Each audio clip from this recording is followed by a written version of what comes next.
नहीं पड़ रहा। मालीगण दिखाई पड़े ना तो आज्ञा मांगी, मालियों ने साफ मना कर दिया, महाराज आपको तोड़ने की बात हम आपको अंदर ही नहीं जाने देंगे। क्यों?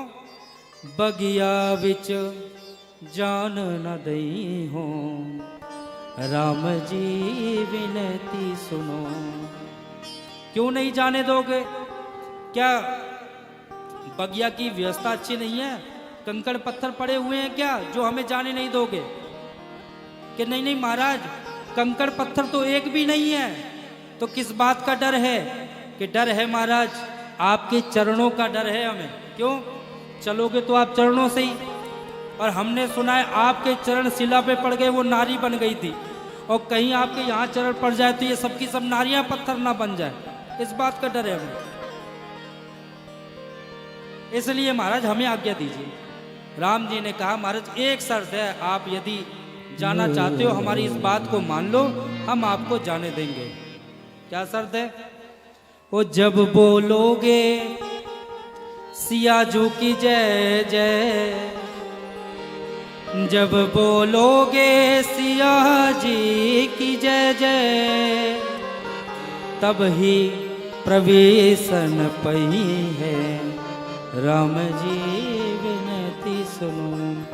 अब भैया पुष्प तोड़ करके लेके आए, और जो कुछ हाल हुआ था पुष्प वाटिका में वो सब आकर के अपने गुरुजी को ही बता दिया महाराज कि हमारे साथ ऐसे हो गया।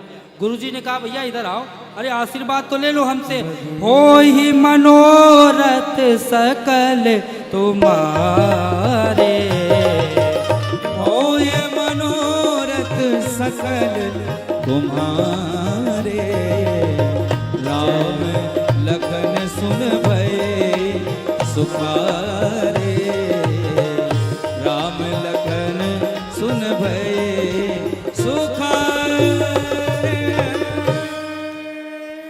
ज्यादा समय न लेते हुए तुरंत विवाह हुआ। विवाह के बाद एक परंपरा होती है जनवास से, जनवास से भी रुकने के बाद कोहबर की एक परंपरा होती है। कोहबर में दूल्हे को बैठा के, और सीता जी भी आती हैं, दोनों में देखते हैं कि श्रेष्ठ कौन है।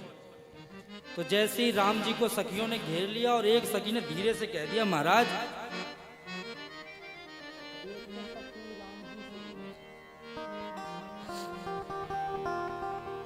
एक सखी कहती, छोटा सा भाव निवेदन कर दूं, उसके बाद कृष्ण कथा में प्रवेश करते हो। एक सखी ने चुपचाप कह दिया महाराज। क्या? एक सखी राम जी से बोली, लला जी तुम कारे पैदा काहे को भये, बतइयो लला कौन पे गए, बतइयो गए, बतइयो लला कौन पे गए, बतइयो लला कौन पे गए, बतइयो लला कौन पे गए, बतइयो लला कौन पे गए। क्योंकि हमने सुना है कि कौशल्या मैया तो गोरी है, दशरथ जी गोरे हैं, बाप है नकारी नकारी महतारी, बाप है